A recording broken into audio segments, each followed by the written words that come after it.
Good afternoon बच्चों, आगे पढ़ना चालू कर रहे हैं अपन। देखो मैंने क्या बोला था आपको, अपन कैपिटल गेन में एक बहुत बड़ा पॉइंट कंप्लीट कर चुके हैं।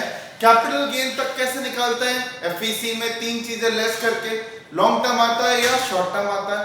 अब मेरी बात सुनो, इसके बाद अपन ने पढ़ा था कि अभी ये चैप्टर खत्म नहीं हुआ, अभी भी गवर्नमेंट एक एसएससी को मौका दे रही है कि अगर आप चाहते हो कि आपका जो गेन आया है, चाहे वो लॉन्ग टर्म हो या शॉर्ट टर्म, अगर उस गेन में और टैक्स बेनिफिट चाहते हो, आप चाहते हो इतने बड़े अमाउंट पे टैक्स ना लगे, तो हम जो बताएं उस तरीके से इन्वेस्टमेंट करो, आपका टैक्स कम हो जाएगा।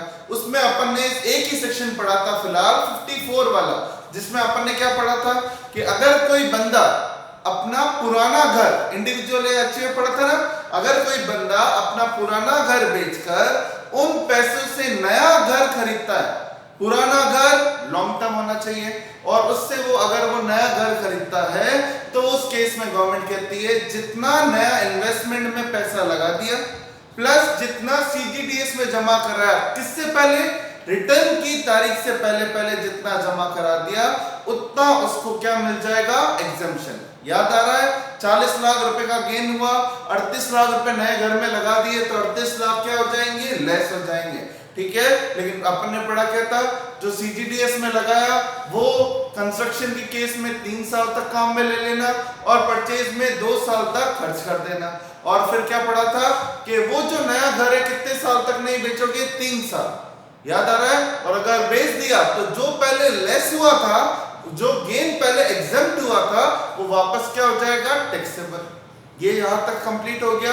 अब कुछ सेक्शन 54 जैसे ही कुछ सेक्शंस हैं जो आपके सामने मैंने टेबल बनाई है, इसमें और भी है, ये 5 सेक्शंस हैं, 3-4 और रह रहे हैं, वो भी अपन पढ़ेंगे। ठीक है, तो पहले ये सेक्शंस हैं क्या बच्चों, वो ढंग से समझना आप लोग। देखो ये भी वही सेक्शंस हैं जो कहते हैं होता घर के बदले घर, इनमें से एक सेक्शन कहेगा एग्रीकल्चर के बदले एग्रीकल्चर, एक कहेगा इंडस्ट्री के बदले इंडस्ट्री, ऐसे डिफरेंट सेक्शंस हैं। ठीक है, तो मेरी बात सुनो, समझते जाना कौन सा सेक्शन बेनिफिट कैसे देगा। ठीक है, 54 जैसा ही है, बेसिक पॉइंट्स, बेसिक थीम 54 जैसी रहेंगी, लेकिन कुछ पॉइंट्स अलग है। ठीक है, तो सुनो, सबसे पहले 54B, 54B क्या कहता है, एसएससी कौन, इंडिविजुअल। समझ में आ रहा है? वहां पे इंडिविजुअल एचईएफ था, यहां एसएससी कौन, इंडिविजुअल। अगर कोई इंडिविजुअल एसएससी, यहां देखो क्या बेचेगा, एग्रीकल्चरल लैंड, वो था घर। समझ में आ रहा है? ये है क्या बेचेगा, एग्रीकल्चरल लैंड, कौन सी वाली, इन अर्बन एरिया। ठीक है, मैं अर्बन एरिया क्यों लिख रहा हूं बच्चों, क्योंकि अगर रूरल एरिया में एग्रीकल्चरल लैंड है तो वो तो कैपिटल एसेट ही नहीं है। अपन ने पढ़ा है ना, 2 किलोमीटर, 6 किलोमीटर और 8 किलोमीटर दूर है ना, तो ये एग्रीकल्चरल लैंड अर्बन एरिया में थी। उस एग्रीकल्चरल लैंड को बेच के आप नई एग्रीकल्चरल लैंड खरीदते। समझ में आ रहा है? ठीक है, तो बेचोगे क्या, एग्रीकल्चरल लैंड, खरीदोगे क्या, एग्रीकल्चरल लैंड। तो ये घर के बदले घर नहीं है, एग्रीकल्चरल लैंड के बदले एग्रीकल्चरल लैंड है। वहां पे गेन लॉन्ग टर्म था, यहाँ पे गेन लॉन्ग टर्म और शॉर्ट टर्म, मतलब पुरानी खेती की जमीन को बेचकर, चाहे गेन लॉन्ग टर्म है या शॉर्ट टर्म है, उससे उसको बेचकर जो गेन लॉन्ग टर्म या शॉर्ट टर्म हुआ है, उन पैसों से अगर आप नई एग्रीकल्चरल लैंड खरीदोगे तो 54B का बेनिफिट मिलेगा। अब बात आती है टाइम की, रीजन ऑफ ट्रांसफर तो नहीं है, कोई दिक्कत नहीं है, टाइम क्या है, वहां पे क्या पड़ता है। अच्छा देखो, एक घर बनाने में टाइम ज्यादा लगता है बजाय एक प्लॉट खरीदने में। मतलब घर बनाने में तो 3 साल लगेंगे, ढंग का घर ढूंढने में भी 2 साल लग जाएंगे, लेकिन गवर्नमेंट कहती है अभी आपको 3 साल तो घर बनवाने में चाहिए होता है ना।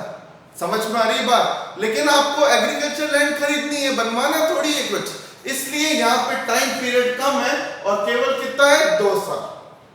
समझ में आया?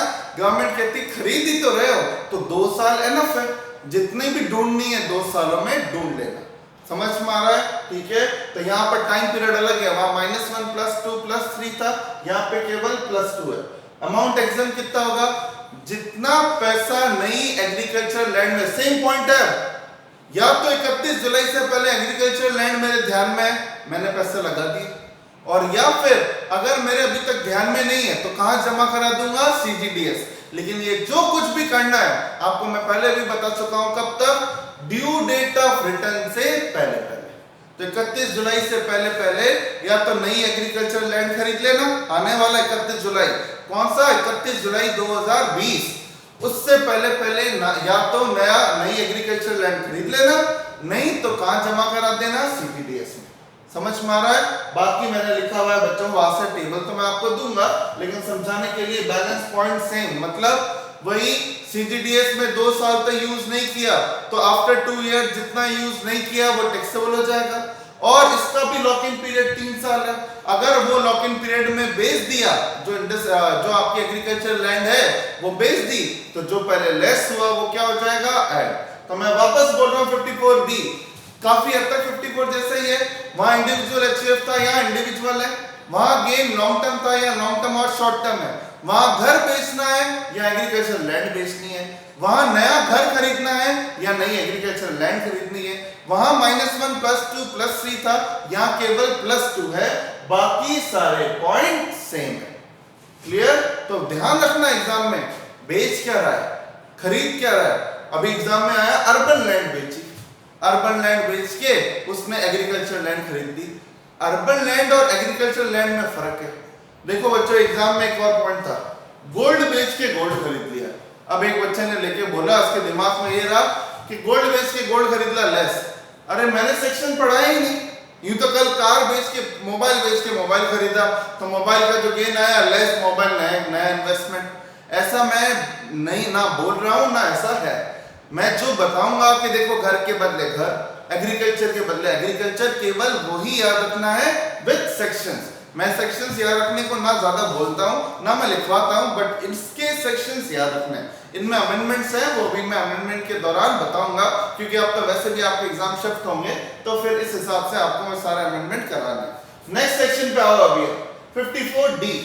54D सुनो आप, 54D, G एंड GA ये 3 साथ में पढ़ेंगे, क्योंकि तीनों के अंदर आपको दिख रहा होगा, तीनों में क्या बेची जा रही है, इंडस्ट्री, और तीनों में खरीदी भी क्या जा रही है, इंडस्ट्री।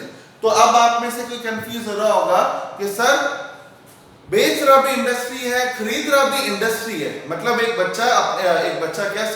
SSC अपनी फैक्ट्री बेचता है, अपनी फैक्ट्री बेचकर खरीद भी नई फैक्ट्री रहा है, तो उसके लिए एक ही सेक्शन बहुत था। ये 3 सेक्शंस क्यों बने? जरूर कोई वजह रही होगी जहां गवर्नमेंट को लगा होगा नहीं, इंडस्ट्री के बदले इंडस्ट्री में 3 सेक्शन की जरूरत है। तो बच्चों D, G and GA they are the 3 sections that only for industrial land and building। तो तीनों में फर्क नहीं समझ में आया तो वो तीनों ही सेक्शन खराब हो जाएंगे। तो फर्क क्या है वो पड़ता है। देखो तीनों में SSC कौन है, एनी। आप बच्चों एक चीज रट सकते हो, वो मैं आपको क्या बता रहा हूं, जहां पर वर्ड इंडस्ट्री है ना, इंडस्ट्रियल, या फिर एक और छोटी सी चीज बोलूं, अभी एक घर का भी सेक्शन आएगा, जहां पर बच्चों घर आया, घर तो इंडिविजुअली लेगा, तो रेजिडेंशियल हाउस में SSC इंडिविजुअली होता है, लेकिन जहां पर लैंड वर्ड यूज होता है वहां हर जगह गवर्नमेंट ने SSC वर्ड कौन यूज किया, एनी। मतलब SSC कोई भी हो, अगर कोई भी SSC, देखो क्या बेच रहा है, इंडस्ट्रियल लैंड एंड बिल्डिंग, इधर भी इंडस्ट्रियल लैंड एंड बिल्डिंग, इधर भी इंडस्ट्रियल लैंड एंड बिल्डिंग। तो अगर कोई भी SSC अपनी पुरानी फैक्ट्री या इंडस्ट्री को बेचकर क्या खरीद रहा है, तीनों में देखो नई इंडस्ट्री खरीद रहा है। तो इंडस्ट्री के बदले इंडस्ट्री में तीनों सेक्शन सेम आ रहा है। फर्क क्या है वो सुनो, ये D कब लगेगा, 54D लगता है अगर कोई बंदा अपनी पुरानी इंडस्ट्री देकर नई इंडस्ट्री या फैक्ट्री खरीदता है। क्यों ऐसा किया, due to compulsory acquisition by government. मतलब क्या, बहुत ढंग से सुनना, मतलब ये है कि एक SSC ने आपको बताया कि उसकी एक फैक्ट्री है, उसके घर में आज एक नोटिस आया जिसमें लिखा हुआ था आज से आपकी फैक्ट्री हमारी है। गवर्नमेंट ने क्या कर ली, कंपल्सरी एक्वायर। मैंने आपको पहले भी बता दिया है, कंपल्सरी एक्विजिशन भी ट्रांसफर की डेफिनेशन में आता है, याद है आप लोगों को। ठीक है। तो आपकी पुरानी इंडस्ट्री गवर्नमेंट ने कंपल्सरी एक्वायर कर ली तो टैक्स तो लगेगा, लेकिन आपने जो पैसे गवर्नमेंट ने दिए कंपल्सरी एक्वायर करके, गवर्नमेंट ने आपको कंपनसेशन दिया होगा, उस कंपनसेशन से आपने क्या खरीदी? इंडस्ट्री। समझ में आया? तो ये डी कब लगेगा? जब लिखा होना चाहिए कि पुरानी इंडस्ट्री आपके हाथ से इसलिए चली गई क्योंकि कंपल्सरी एक्वायर की है, आपने बेची नहीं है। समझ में आ रहा है या नहीं? ठीक है। तो बेची क्या? इंडस्ट्री। खरीदी क्या? Industry due to compulsory acquisition. अब तो देखो, बेची क्या? इंडस्ट्री। खरीदी क्या? इंडस्ट्री। लेकिन बार बार बोल रहा हूं, क्या ध्यान रखोगे? Due to compulsory acquisition. अब एक और पॉइंट, आपने ये तो सब ध्यान रख लिया। अब बच्चों एक वो टाइम पीरियड था ना, -1 + 3, याद आ रहा? -1 मतलब मैंने क्या बताया था? आपने पहले से ही शुरुआत कर ली कि भाई मुझे ये इंडस्ट्री निकालनी है, इसलिए नई इंडस्ट्री में देखना चालू कर दी। लेकिन ये सिचुएशन तो समझो, यहां गवर्नमेंट ने आपकी जबरदस्ती एसेट एक्वायर कर ली है, तो आपको मौका ही कहां मिला ना फ्यूचर प्लानिंग करने का, इसलिए टाइम पीरियड यहां पर क्या है? +3 रखना पड़ेगा। वहां पर -1 + 3 है, यहां पर क्या है? +3। ठीक है। तो मैं एक बार वापस बोल रहा हूं, 54D कब लगेगा? अगर किसी एसएससी की पुरानी इंडस्ट्री गवर्नमेंट ने ले ली, उन पैसों से उसने नई इंडस्ट्री कहीं भी खरीद ली। मैंने यहां लिखा ही नहीं है अर्बन में खरीदी, रूरल में खरीदी, ब्लैंक केस का मतलब कहीं भी खरीदो। ठीक है। कहीं भी खरीदने का ऑब्वियस सी बात है, उसको देना पड़ेगा फेवर, क्योंकि एक तो गवर्नमेंट ने जबरदस्ती उसकी इंडस्ट्री ले ली और फिर बोले जा गांव में जाके बस जा, ऐसा नहीं होगा। ठीक है। तो इंडस्ट्री भी बेचेगा गवर्नमेंट एक्विजिशन की वजह से, खरीदेगा इंडस्ट्री। गेन कौन सा? लॉन्ग टर्म और शॉर्ट टर्म। जहां इंडस्ट्री वर्ड यूज है वहां gain long term short term दोनों चलेंगे। ठीक है। टाइम पीरियड मैंने आपको बता ही दिया 3 इयर्स, बाकी सारे पॉइंट सेम है। मतलब कितना एग्जाम्प्ट होगा? वही 31 जुलाई से पहले नई इंडस्ट्री में या सीटीडीएस में, वही लॉक इन पीरियड, वही सब कुछ। समझ में आया? क्लियर हुआ? अब आप कंपेयर करो उसको जी और जीए से। जी और जीए भी कहते हैं इंडस्ट्री दी। यहां ट्रांसफर मैंने क्या लिखा हुआ है? एनी। मतलब यहां पर आप किसी भी प्रकार का, चाहे सेल हो, एक्सचेंज हो, कुछ भी हो, यहां चलेगा। लेकिन यहां पर क्या है? केवल कंपल्सरी एक्विजिशन।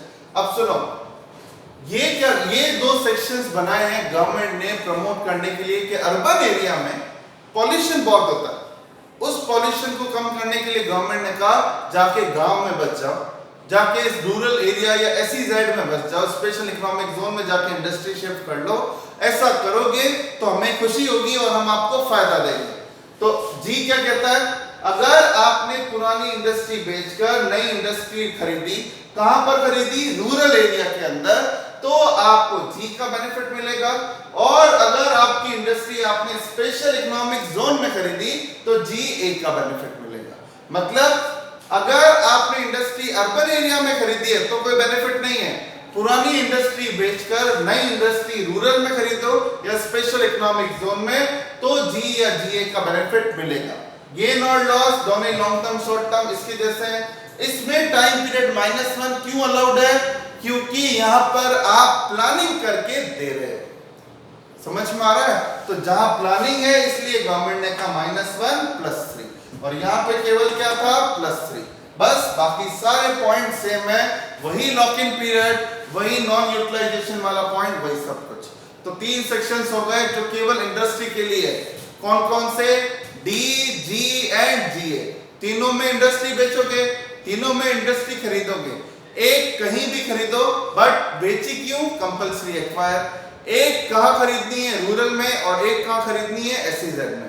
एक में टाइम पीरियड +3 है और एक में -1 + 3 है, बाकी सारे point same. Gain long term short term सब चलेंगे। क्लियर?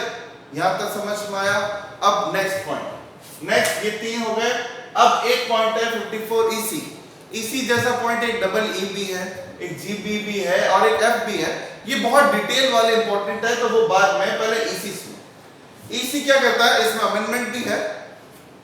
ईसी एक ऐसा सेक्शन है बच्चों जहां पे लोग गवर्नमेंट को बोले कि हम लोगों के पास ना तो घर बेचने के लिए, घर में तो हम रहेंगे, ना हमारे पास इंडस्ट्री है, ना खेती की जमीन है, लेकिन दूसरी हमारे पास काफी सारी एसेट है, शेयर्स हमारे पास हैं, गोल्ड हमारे पास है, डिबेंचर्स हमारे पास है, ऐसी बहुत सारी लॉन्ग टर्म एसेट पड़ी है। इसको बेच के अगर गोल्ड को बेच के गोल्ड खरीदे तो गवर्नमेंट कहती है ठेंगा, कुछ नहीं मिलेगा। ये हमने कोई खैरात थोड़ी बांट रखी है कि पुरानी ज्वेलरी खराब हो गई तो नई ज्वेलरी खरीदो तो टैक्स माफ कर दो, ऐसा नहीं होगा। तो फिर गवर्नमेंट ने कहा लेकिन आपको वो पुरानी ज्वेलरी सल्टानी है और उन पैसों का आप सोच रहे हो करे क्या, फालतू टैक्स लग जाएगा कैपिटल गेन। तो गवर्नमेंट ने कहा आप हमारी बताई गई जगह पे पैसे लगा दो, हम जो बता रहे हैं बॉन्ड्स, उन बॉन्ड्स में पैसे लगा दो, हम आपको फायदा दे देंगे। गवर्नमेंट ने लालच इसलिए दिया बच्चों क्योंकि गवर्नमेंट को एक तो पूरे इंडिया के अंदर हाईवे कंस्ट्रक्शन कराना है, इलेक्ट्रिफिकेशन का काम कराना है, तो गवर्नमेंट ने कहा पैसे चाहिए, तो हाईवे के लिए और दूसरा इलेक्ट्रिफिकेशन के लिए पैसे कहां से आएंगे। तो गवर्नमेंट ने अपन को लालच दिया कि जो बंदा ये शेयर्स, गोल्ड या फिर मैं तो कहूं घर, आपके पास 2 घर है, आपने पुराना घर बेच दिया, एक घर में आप ऑलरेडी रह रहे, अब आपको नया घर नहीं खरीदना तो जबरदस्ती थोड़ी खरीदोगे 54 के लिए, अब उन पैसों का क्या करोगे। तो गवर्नमेंट के जैसे एक बात बताओ बच्चों, 54 EC क्या है? 54 EC a kind of O positive है। ओ पॉजिटिव क्या होता है? यूनिवर्सल डोनर, सुना ना?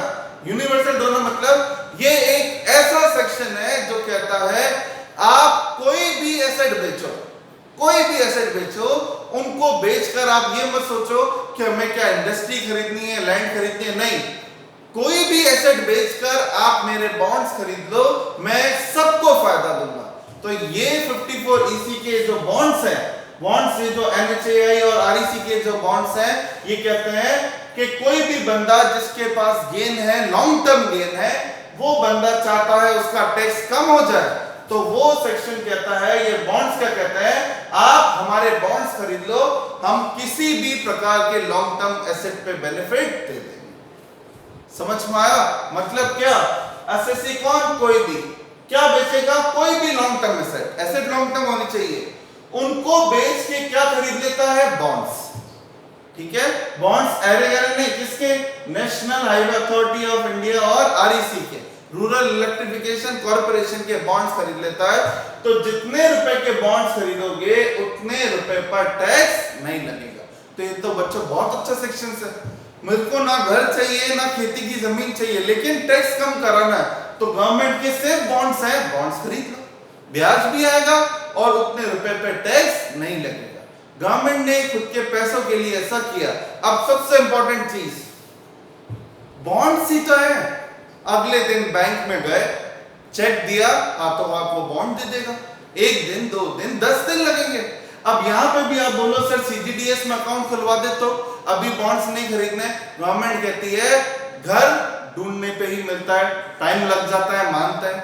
एग्रीकल्चर लैंड इंडस्ट्री बहुत मुश्किल से मिलती है, हम भी मानते हैं, लेकिन बॉन्ड्स का तो गेट पता ही है, SBI बैंक गए, बॉन्ड्स खरीदे, खत्म। इसमें गवर्नमेंट कहती है बिल्कुल कम टाइम मिलेगा नया इन्वेस्टमेंट का, कितना, 6 मंथ्स, 6 महीने के अंदर अंदर जब आपने पुराना गोल्ड, शेयर्स कुछ भी बेचा है, उनको बेचकर उन पैसों से नया इन्वेस्टमेंट कितने मंथ्स में करना है, 6 मंथ्स, 6 महीने में ये बॉन्ड्स खरीद लेना, वरना 54 EC का बेनिफिट नहीं मिलेगा।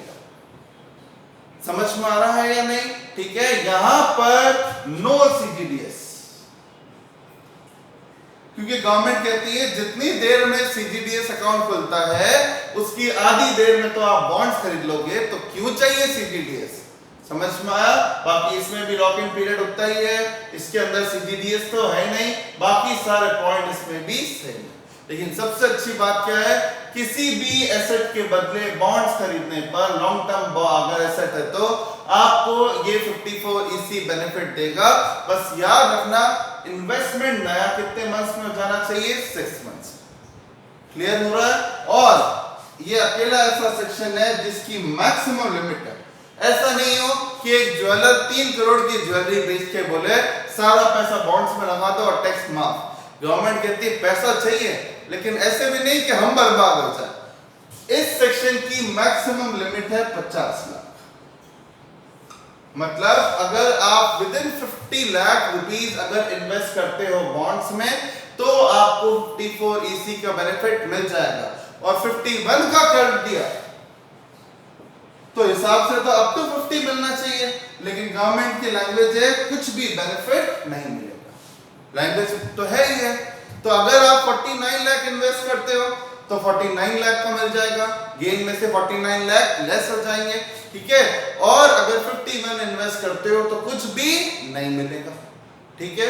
समझ में आ रहा है? इसी इसका एक लास्ट पॉइंट और है, जैसे कि बच्चों सुनना मेरी बात, आपका गेन है 40 लाख और आपने 45 लाख रुपीस के बॉन्ड्स खरीदे। मैंने आपको क्या बोला था, मैक्सिमम कितना लेस हो सकता है, जितना गेन हो। अब आपने 45 लाख के बॉन्ड्स खरीदे, विदिन 50 लाख है तो 45 लाख के खरीदे, लेकिन गेन तो 40 ही है, तो एग्जम्पशन कितने का मिलेगा, 40। टैक्सेबल कितना हो जाएगा, नल, ठीक है। अब आप सोच रहे हो कि सर वो पागल है क्या, जब गेन 40 ही है तो इन्वेस्ट भी 40 करने थे, 45 क्यों किए, फायदा ही नहीं मिला।